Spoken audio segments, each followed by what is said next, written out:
Hello दोस्तों, मेरे channel पे आपका स्वागत है जिसका नाम है लर्न एचवीएसी। आज हमारा टॉपिक है एयर हैंडलिंग यूनिट, जिसको शॉर्ट में हम लोग एएचयू भी कहते हैं। इसका क्या कंस्ट्रक्शन रहता है, क्या यूज रहता है, कितने टाइप का एएचयू है, किस तरीके से हमको यूज करना है, वो हम लोग आज स्टडी करेंगे। Let's start. सबसे पहले हम देखते हैं एएचयू। What is एएचयू? एएचयू क्या होता है? एयर हैंडलिंग यूनिट एक तरीके का डिवाइस होता है जो एयर को रेगुलेट करता है और उसको सर्कुलेट करता है, जिसका यूज हम लोग हीटिंग के लिए भी कर सकते हैं, वेंटिलेशन के लिए भी कर सकते हैं, air conditioning system means comfort air conditioning के लिए भी हम लोग कर सकते हैं। ये एक आपको ये देखिए इस तरीके का एक बॉक्स यूनिट होता है जिसके अंदर एक ब्लोअर होता है जो एयर को आगे पुश करता है और जनरेट करता है। हीटिंग कॉइल या कूलिंग कॉइल होता है आपके रिक्वायरमेंट के हिसाब से। अगर आप हीटिंग के लिए यूज कर रहे हैं तो हीटिंग कॉइल होगा, कूलिंग के लिए यूज कर रहे हैं तो कूलिंग कॉइल। अगर आप सिर्फ किसी के लिए यूज नहीं कर रहे हैं, सिर्फ आपका डायरेक्ट वेंटिलेशन के लिए यूज कर रहे हैं, तो आपका हीटिंग कूलिंग कॉइल दोनों नहीं रहेगा, सिर्फ आपका ब्लोअर रहेगा। फिल्टर रैक आएगा जो कि आपके जो भी एयर बाहर से आप सक कर रहे हैं, ले रहे हैं, उसको फिल्टर करने के लिए। साउंड अटेन्यूएटर क्या होता है कि एएचयू का साइज बहुत बड़ा रहता है, तो इसकी वजह से जो साउंड जनरेट होता है उसको रिड्यूस करने के लिए साउंड अटेन्यूएटर यूज किया जाता है। और डैम्पर, डैम्पर क्या होता है कि जो एयर है जो एएचयू में एंटर कर रही है, जो एएचयू से बाहर जा रही है, दोनों एयर को कंट्रोल करने के लिए हम लोग डैम्पर प्रोवाइड करते हैं। इसका यूज हम लोग सप्लाई एयर में भी कर सकते हैं, एग्जॉस्ट में भी कर सकते हैं। और ये टेलर मेड यूनिट है। टेलर मेड यूनिट मतलब क्या हुआ कि मान लीजिए आपका रिक्वायरमेंट 10 टीआर और 4000 सीएफएम का है, तो अगर आप वीआरएफ एयर कंडीशनिंग में देखेंगे तो वहां पे आप इस रिक्वायरमेंट को मैच करने के लिए आपको 2 यूनिट से ज्यादा यूज करना पड़ेगा, क्योंकि वीआरएफ या नॉर्मल जो डीएक्स यूनिट है वहां पे जो यूनिट कंपनियां जो भी ओईएम से अपने स्टैंडर्ड के हिसाब से यूनिट है, जैसे 5.5 टीआर इंटू और उसका सीएफएम होगा 2200, और उसके बाद 8.5 टीआर होगा जिसका सीएफएम होगा 3400 सीएफएम। 11 टीआर की जो यूनिट होगी उसका सीएफएम होगा 4400 में 4400 सीएफएम। तो मींस आपको जो एग्जैक्ट सीएफएम नहीं, या तो आपको हायर में जाना पड़ेगा या तो लोअर में। एएचयू में आपको ये एडवांटेज है कि जो भी आपका टीआर है, 10 टीआर है, 12 टीआर है, 80 टीआर है, आप उसके हिसाब से आप अपने एएचयू को कूलिंग कॉइल को डिजाइन कर सकते हैं, और सीएफएम के हिसाब से आप अपना ब्लोअर जो फैन है उसको डिजाइन कर सकते हैं। तो इसमें आपको कितना भी आप टन तक यूज कर सकते हैं, क्योंकि नॉर्मल डक्टेबल्स में आप देखेंगे तो वहां पे एक लिमिटेशन होता है। जो नॉर्मल वीआरएफ जो मैन्युफैक्चरिंग यूनिट है वहां पे एक लिमिटेशन होता है, बट एएचयू में कोई लिमिटेशन नहीं होता। आप कितना भी 100 टन तक भी कूलिंग कॉइल डिजाइन कर सकते हैं। अब हम लोग देखते हैं टाइप्स ऑफ एएचयू। पहला है सिंगल स्किन एएचयू। सिंगल स्किन एएचयू क्या होता है कि जो नॉर्मल एएचयू ये बस उसका जो आउटर स्क्रीन है, जो बॉक्स है, वो क्या होता है, ये जो बॉक्स होता है वो सिंगल स्किन का होता है, उसमें सिर्फ एक ही जीआई सीट लगी रहेगी। डबल स्किन में क्या होता है, वो 2 स्किन रहती है, में 2 लेयर रहेगा जीआई सीट की, और उसके अंदर हम लोग पफ सीट फिल करते हैं ताकि जो इसमें वाइब्रेशन है उसको कम कर सके, क्योंकि यूनिट का टीआर कैपेसिटी ज्यादा है। तो वो जब अगर सिंगल स्किन एएचयू रहेगा तो साउंड भी जनरेट होगा और वहां पे आपका वाइब्रेशन भी जनरेट होगा। तो उसको अवॉइड करने के लिए हम लोग डबल स्किन एएचयू यूज करते हैं, और उसके अंदर हम लोग जो पफ जो रहता है वो फिल करके, ताकि उसका वाइब्रेशन भी कम हो जाए और साउंड भी कम हो। मोस्टली आप देखेंगे तो डबल स्किन एएचयू ही यूज होता है। डिपेंडिंग ऑन ओडीयू, मतलब अभी आप एएचयू है तो आप एएचयू को कनेक्ट कर सकते हैं चिल वाटर के साथ भी, चिलर के साथ भी कनेक्ट कर सकते हैं, कंडेंसर कॉइल के साथ भी कनेक्ट कर सकते हैं, आपके ऊपर है। कभी कभी मान लीजिए छोटी बिल्डिंग है वहां पे, बट तो आप कंडेंसर कॉइल के साथ कनेक्ट कर सकते हैं। बट अगर आपका डायरेक्ट बिल्डर के साइड से, आपकी कंपनी के साइड से चिलर इंस्टॉल्ड है, तो वहां पे आप डायरेक्टली चिलर से इसको कनेक्ट कर सकते हैं। फिर है डिपेंडिंग ऑन स्पेस। पहला होता है सीलिंग माउंटेड एएचयू। सीलिंग माउंटेड जिसका अगर मान लीजिए आपका रिक्वायरमेंट कूलिंग लोड का रिक्वायरमेंट कम है, तो फ्लोर माउंटेड एएचयू यूज करके कोई यूज नहीं है, डायरेक्टली आप सीलिंग में इसको हैंग कर सकते हैं। जैसा ये स्मॉल यूनिट है, इसको डायरेक्टली आप हैंग कर सकते हैं, जो भी कनेक्शन है आप सीलिंग के ऊपर कर सकते हैं।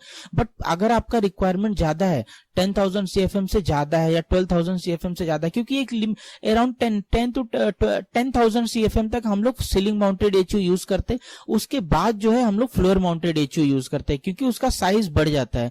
तो और उसके लिए हमको एक एएचयू रूम का भी रिक्वायरमेंट रहता है, जिसके अंदर हम लोग एएचयू को प्लेस करते हैं।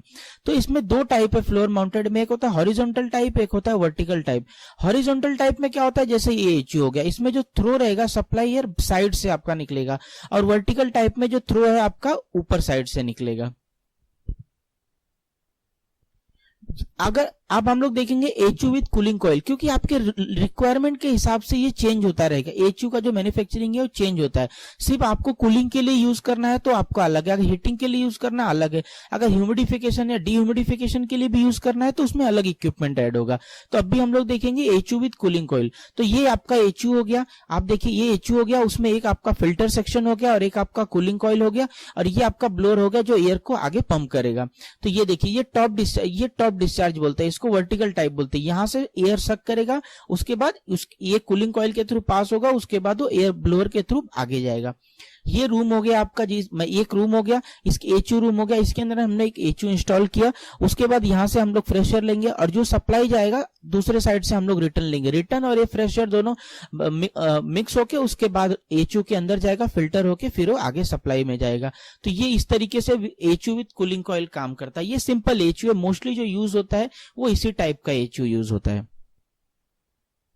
दूसरा हीट रिकवरी टाइप एचयू, ये इसको इस पे एक मैंने वीडियो भी बनाया हुआ है हीट रिकवरी यूनिट करके, तो आप वो वीडियो भी देख सकते हैं। इसका यूज ये क्या होता है कि जो भी एयर हम लोग जो भी हमारा प्रीमाइसेस है उसका एयर जो हम लोग एग्जॉस्ट कर रहे हैं उस एयर को बाहर की फ्रेश एयर के साथ हम लोग हीट एक्सचेंज करवाते हैं, ताकि जो बाहर की फ्रेश एयर आ रही है उसका टेम्परेचर कम हो सके और जो हमारे रूम का टेम्परेचर, जो हमारे रूम का कूलिंग लोड है वो भी कम हो सके। इस पे अगर आपको डिटेल वीडियो चाहिए तो मैंने डाला हुआ है, मैं उसका लिंक भी डिस्क्रिप्शन में दिया है, आप देख सकते हैं। फिर होता है एचयू विद मिक्सिंग बॉक्स। ये एचयू आप देखेंगे तो ये एचयू में डायरेक्टली फ्रेश एयर जो आ रहा है हम एचयू रूम के अंदर सप्लाई कर रहे हैं और उसके बाद वो रिटर्न एयर के साथ मिक्स होके फिल्टर के थ्रू पास हो रहा है। But HU with mix box के अंदर क्या है कि हम लोग डायरेक्टली एक एचयू के बैक साइड में एक जोन क्रिएट करते हैं जिसके अंदर फ्रेश एयर लाके कनेक्ट करते हैं और रिटर्न एयर भी। यहाँ पे क्या होता है कि हमको जो भी रिटर्न एयर है और फ्रेश एयर इसको प्रॉपर कंट्रोल कर सकते हैं डैम्पर के थ्रू। उसमें कैसा है कि जो अगर आप ये इसमें देखेंगे तो यहाँ पे आप फ्रेश एयर को कंट्रोल करना थोड़ा सा डिफिकल्ट है, बट कंपेयर टू आप यहाँ देखेंगे तो फ्रेश एयर को भी आप और रिटर्न एयर दोनों को प्रॉपरली कंट्रोल कर सकते हैं। और आगे आपका एप्लीकेशन के हिसाब से कूलिंग कॉइल, हीटिंग कॉइल जैसा चाहिए आप वो डिजाइन कर सकते हैं। ये देखिए यहां से ये फ्रंट साइड एचयू है, मींस हॉरिजॉन्टल टाइप एचयू। अब देखिए ये अगर आपका रिक्वायरमेंट बहुत ज्यादा रिक्वायरमेंट है, मतलब कि ह्यूमिडिफिकेशन भी रिक्वायर्ड है, डीह्यूमिडिफिकेशन भी रिक्वायर्ड है, तो ये इस टाइप का एचयू यूज होता है। बहुत ही बल्कि एचयू है, बहुत कम यूज होता है, सिर्फ रिक्वायरमेंट के हिसाब से ये डिजाइन किया जाता है। तो आप सबसे पहले देखेंगे जो बाहर की फ्रेश एयर है, फ्रेश यहाँ पे एक मिक्सिंग बॉक्स है जहां से बाहर की फ्रेश एयर आएगा, फिल्टर के थ्रू, डैम्पर के थ्रू हम लोग उसको कंट्रोल करेंगे और हम लोग फिल्टर भी यूज करते हैं ताकि जो बाहर की एयर है उसको फिल्टर कर सके। उसके बाद आपका रिटर्न एयर जो है, रिटर्न एयर भी आपका यहाँ पे आएगा। तो आपको जब मालूम होगा कि जो बाहर की फ्रेश एयर आ रही है उसमें बैक्टीरिया, वायरसेस, वीओसी, तो ये सब का कंटेंट भी ज्यादा रहता है और जो रूम में की रिटर्न एयर आ रही है वहां उसका भी ये ज्यादा रहता है। इसके लिए हम लोग उस जो एयर को फिर से फिल्टर के थ्रू पास करते हैं। उसके बाद हम लोग रन अराउंड कुल कॉइल एंड पंप हीट, आपका हीट जो एनर्जी है उसको रिकवर करने के लिए ये यूज किया जाता है कॉइल। ये बहुत ही कम यूज किया जाता है, बट इसका जो यूज होता है एज अ हीट एक्सचेंजर हम लोग यूज करते हैं। उसके बाद वो इलेक्ट्रिक हीटर के थ्रू पास होता है। अगर ह्यूमिडिटी इसका ज्यादा है और हमको ह्यूमिडिटी का भी कंस्टेंट है, ह्यूमिडिटी भी मेंटेन करना है, तो आप इलेक्ट्रिक हीटर के थ्रू उसकी ह्यूमिडिटी को कंट्रोल कर सकते हैं। उसके बाद वो कूलिंग कॉइल के थ्रू पास होगा। कूलिंग कॉइल के थ्रू इस जो भी एयर है उसका टेम्परेचर रिड्यूस होगा जितना हमारा, जिसके लिए हमने डिजाइन किया हुआ है। उसके साथ एक ड्रेन पैन कनेक्टेड रहेगा, क्योंकि यहाँ से जब एयर पास होगा तो उसका ह्यूमिडिटी ज्यादा होगा और ये जो कॉइल के अंदर जो रेफ्रिजरेंट या चिल वाटर पास हो रहा है उसका टेम्परेचर बहुत कम है, तो यहाँ पे कंडेंसेशन होगा और ड्रेन पैन हमको यूज करना पड़ेगा। उसके बाद हम लोग यूवी लाइट यूज करते हैं, ताकि क्योंकि जो भी ये आपका आउटसाइड का एयर आ रहा है और रिटर्न एयर आ रहा है उसके अंदर बहुत सारे वायरसेस रहेंगे, उनको रिमूव करने के लिए हम लोग यूवी रेस यूज करते हैं, ताकि क्या नाम है जो भी है उसको ये किल करता है। उसके बाद हीटिंग कॉइल, अगर आपका हीटिंग एप्लीकेशन के लिए यूज करना है तो आप हीटिंग कॉइल यूज कर सकते हैं। और अगर आपका ह्यूमिडिफिकेशन रिक्वायर्ड है तो आप ह्यूमिडिफिकेशन भी यहाँ पे डायरेक्टली वाटर नोजल से वाटर स्प्रे कर सकते हैं, उसके बाद वो ब्लोअर के थ्रू आगे जाता है। बट आप एक बात याद रखिए, यहाँ पे सब एक साथ नहीं काम करेगा। यहाँ पे या तो कूलिंग कॉइल काम करेगा या तो हीटिंग कॉइल काम करेगा। जैसे आपका ह्यूमिडिटी ज्यादा होगा और डिह्यूमिडिफिकेशन रिक्वायर्ड रहेगा तो डिह्यूमिडिफिकेशन का जो आपका इलेक्ट्रिक हीटर है वो काम करेगा। अगर ह्यूमिडिटी कम हो गया तो ये ह्यूमिडिफिकेशन ही काम करेगा। हीटिंग कॉइल जब आपका मान लीजिए हीटिंग एप्लीकेशन रहेगा तभी यूज होगा, तो आपका रिक्वायरमेंट के हिसाब से ये चेंज होगा। थैंक यू दोस्तों, अगर कुछ डाउट है तो आप कमेंट कर सकते हैं। थैंक यू दोस्तों।